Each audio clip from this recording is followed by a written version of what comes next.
नमस्ते सबैजनालाई। म चाहिँ तपाईँहरूकै भानु।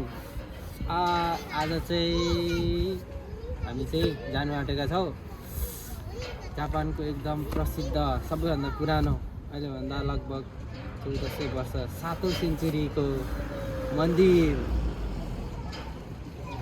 सेसुन्जो मन्दिरमा जान्छु। नाम पनि भन्नु आएन। त्यो चाहिँ कस्तो छ के छ होइन, त्यसको बारेमा चाहिँ हामी मजाले देखाउनेछौँ। हामी सँगै जाने होइन त, लेट्स गो।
Yeah.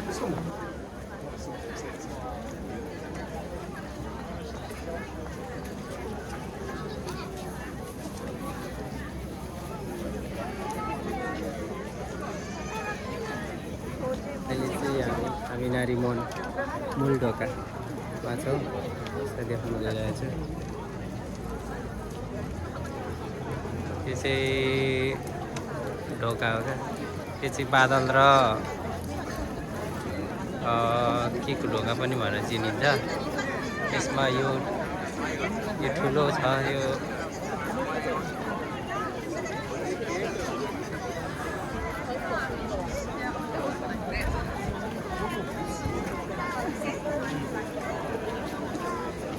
स्तूपा हो। अनि हामी जानेछौँ।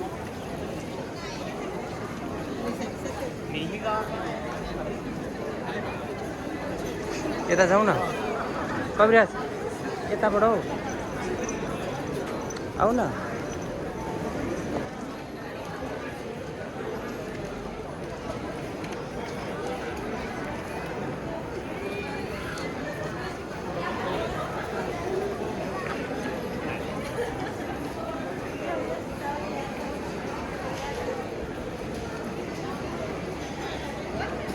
अहिले चाहिँ म यसको साइडमा रहेको स्तूपमा रहेको छु। यो चाहिँ बौद्ध धर्मको लागि एकदम प्रख्यात रहेको छ।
त्यहाँ माथि चढेर डुङ्गाबाट खिच्नुपर्छ कि।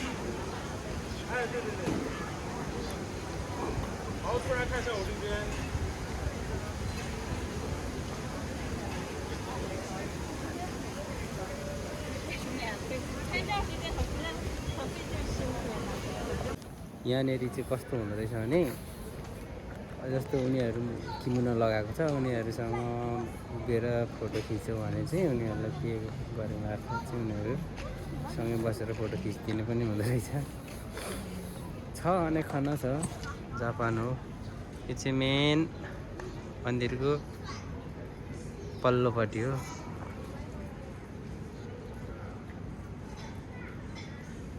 यस्तो छ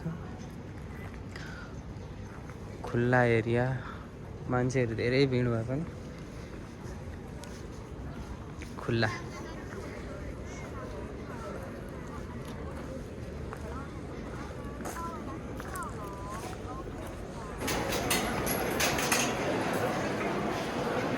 そこじゃないよ。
त्यो धुवा लाग्यो भने चाहिँ के हुन्छ अरे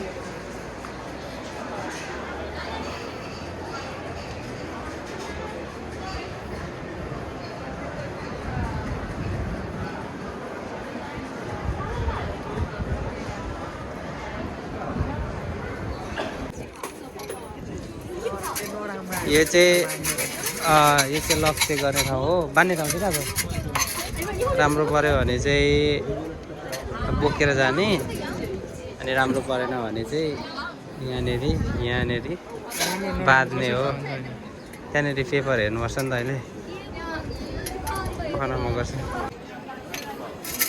पैसा हालेँ मैले 100 रुपियाँ होइन त्यो हल्लाउने अनि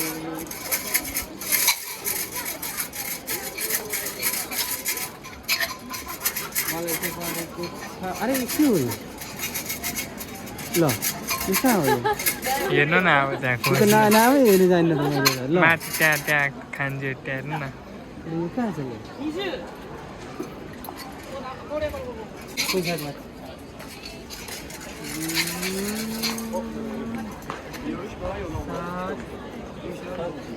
सात पाँच होइन होइन सात चार यो रहेछ हो त ओलो खोल्यो खोल्नु न खोल्नु भनेर के भनेर पानी छोडिदिनु त आउनु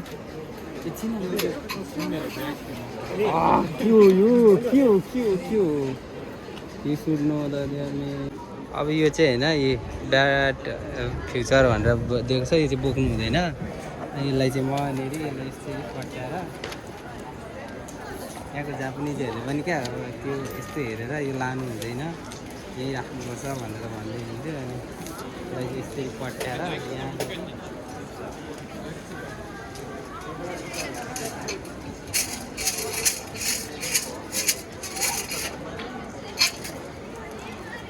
बाँधो ल च्यातिन्छ अलि बिस्तारै यसरी बाँध्ने रहेछ होइन। अनि मेरो चाहिँ राम्रो भएन, राम्रो भएको भए चाहिँ बोकेर जानुपर्थ्यो। अनि यो चाहिँ नराम्रो भएपछि चाहिँ हामीले बोकेर जान नहुने रहेछ। अनि त्यही हो, त्यही बानियो।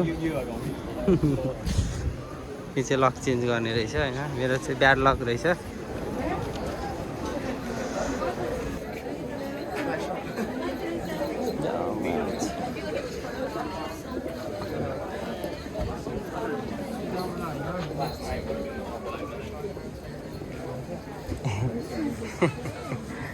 यो चाहिँ यहाँको मार्केट लाग्ने ठाउँ हो। यसरी सानो सानो बक्सामा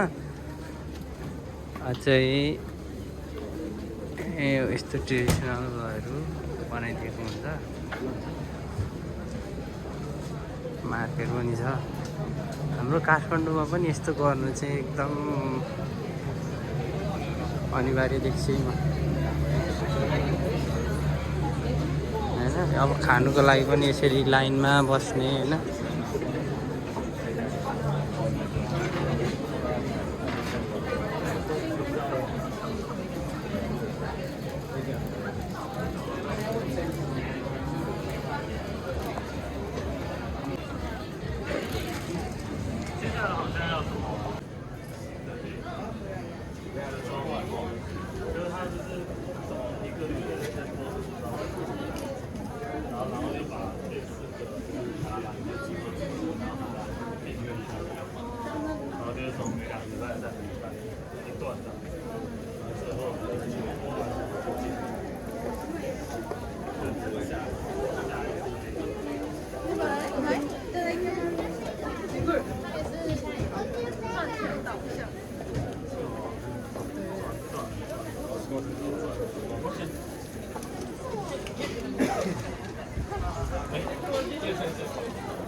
यस्तै भयो होइन। हामी चाहिँ यहाँ आयो, घुम्यो, अनि यहाँको बारेमा देखाइयो। धेरै राम्रो रहेछ। अनि यहाँ चाहिँ राम्रो राम्रो पार्टहरू पनि सिक्यो क्या। अनि चाहिँ कस्तो भने लगभग हाम्रो काठमाडौँ बस्ती जस्तै क्या, एकदम प्रख्यात अनि प्रसिद्ध। तर यहाँनिर चाहिँ मान्छेहरू नियमबद्ध, सफा सुग्घर है। त्यो चाहिँ मलाई एकदम मन पर्यो। अनि तपाईँहरूलाई नि कस्तो लाग्यो लाइक सेयर सब्सक्राइब गर्नु नभुल्नु होला। नमस्ते, बाई बाई। फेरि भेटौँला अर्को भिडियोमा है। By by.